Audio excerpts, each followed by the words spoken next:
simula po sa Pogo, simula po sa lahat, mga boss chief amo, sir, lahat-lahat as in, no, iniimbestigahan. Confidential funds, ano pa? Yung mga Mary Grace Piatos, umabot na nga po sa impeachment ng Vice Presidente, o yung mga EJK, etc., lahat po yan, mga bossing, no? So ngayon po, merong interview kay Attorney Claire Castro, mga kababayan. Ito.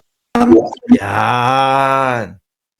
Congratulations po, no, kay Attorney Claire Castro, mga kababayan. Oh. Under Secretary ng PCO, mga bossing. Sino po dito ang natutuwa doon sa mga sagot ni Attorney Claire Castro? Madami yan. Taas ang kamay dyan sa comment section. Panigurado ako, madami kayo dyan. No, ako din po, mga bossing. Bakit? Eh, si Attorney Claire Castro ang taga-balanse eh. No? Yung tipo hubang tayo, mamamayang Pilipino, Gina, galit na o naiinis na kay Pangulong Bongbong Marcos kasi trabaho ng trabaho, hindi nire-resbakan itong mga DDS. No? So ngayon, bumalansi po yung pagkakaluklok kay Attorney Claire Castro.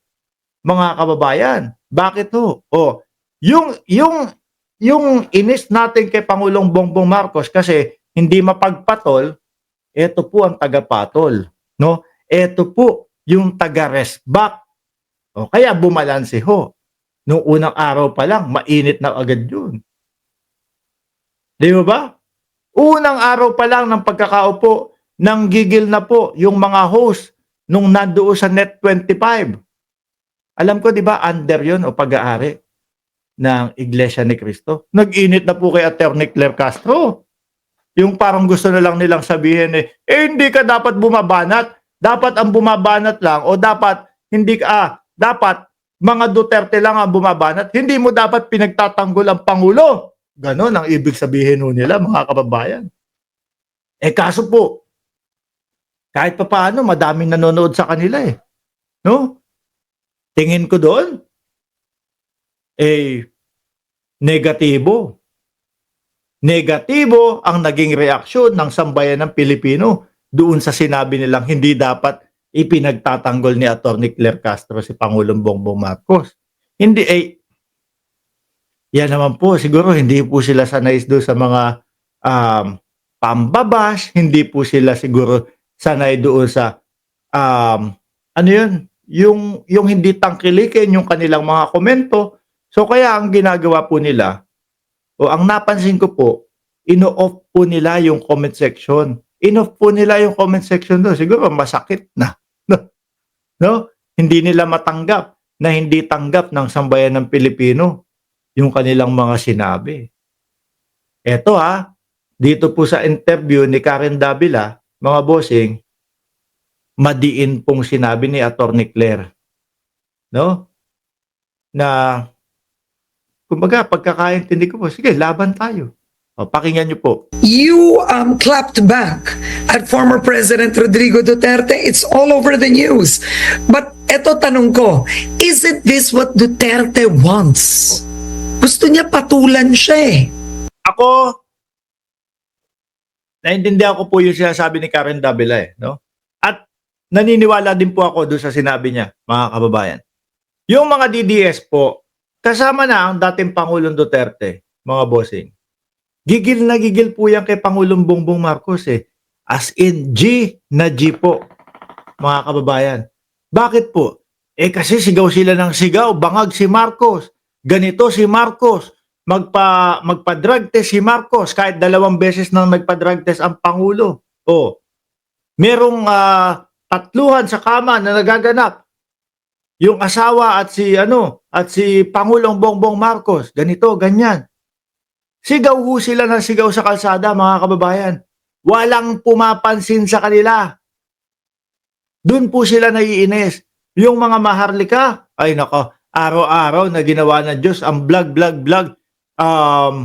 Puro po paninira kay Pangulong Bongbong Marcos. Gusto nila makuha yung atensyon ng tao. Pag nakuha yung atensyon ng tao, syempre, mapopokus sa kanila. No? Malilito na. Mahihirapan na. doon sa mga talagang trabaho niya. Wala na. Yun yung focus nila, mga kababayan. Hindi po pinapansin ng Pangulo. Kaya po galit na galit sila. 'Di ba? Ngayon po, sa katauhan ng isang Claire Castro, babalanse. Yung sinasabi kong babalanse, eto na nga ho yun. No? Ang Pangulo makakapokus doon sa kanyang mga trabaho. O kami ang babara sa inyo. Kaya nga po, di ba? Yung mga DDS nila, kanya-kanya ng post. Aba, pinapangunahan ng Pangulo. Sinasabi nila, oh, Bongbong Marcos, pag hindi mo tinanggal si Claire Castro, lalong babagsak ang gobyerno nyo. Ganun ho yung sinasabi nila, mga kababayan. Pero kung aanalisahin po yung mga sinasabi nila, takot po sila kay Atty. Claire Castro. Kasi binabarag sila eh. Ano po? Ano sabi? Doon sa mga pinabili ng suka. Mga pinabili ng suka, ano sabi? Hindi naman po sila pinapatamaan nun eh. Yung mga bago ito eh. Pero, kung tinamaan po sila, sorry na lang. Hindi mo ba? Mga kababayan? Sapul na sapul yung mga pinabili ng suka eh. Hanggang ngayon po, pati po yung survey nila, parang pinabili lang din po na suka, mga bossing. Diyos ako ng rapist, sabi ni pa-notify nga, Boss Mark, thank you. Sino ba yan? Huwag mo sabi si Buloyski yan, ha? Tuloy nyo. Ang sabi po, ang tanong po ni Karen Davila, isn't this what Duterte wants? Gusto niyang patulan siya eh, no? Ano sagot po ni Atty. Claire Castro?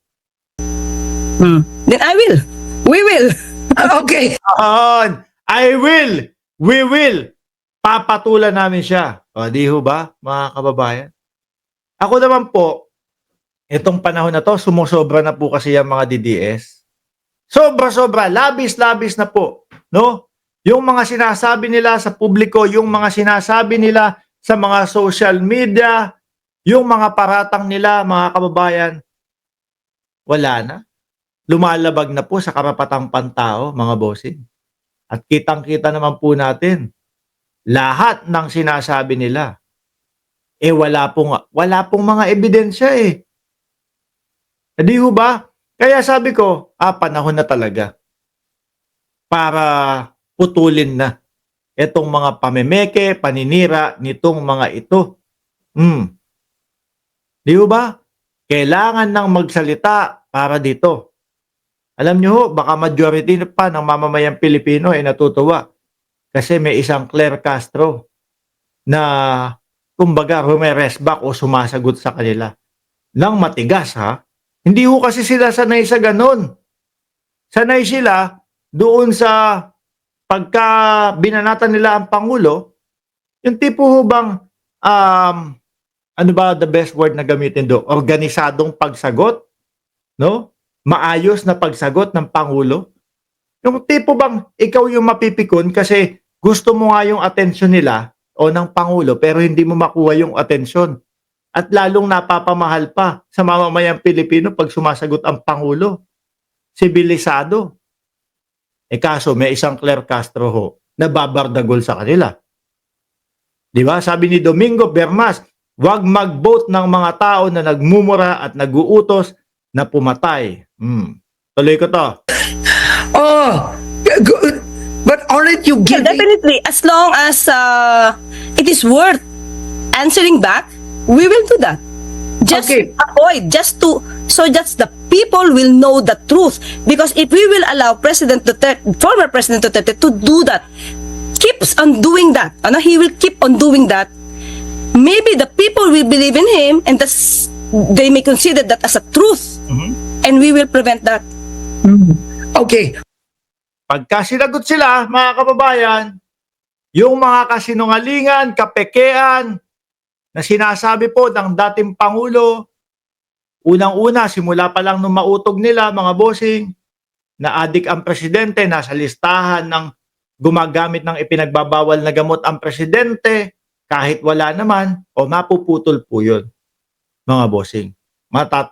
Kumbaga, mahihinto. Kawawa yung mga kababayan natin na nabibiktima ho nila.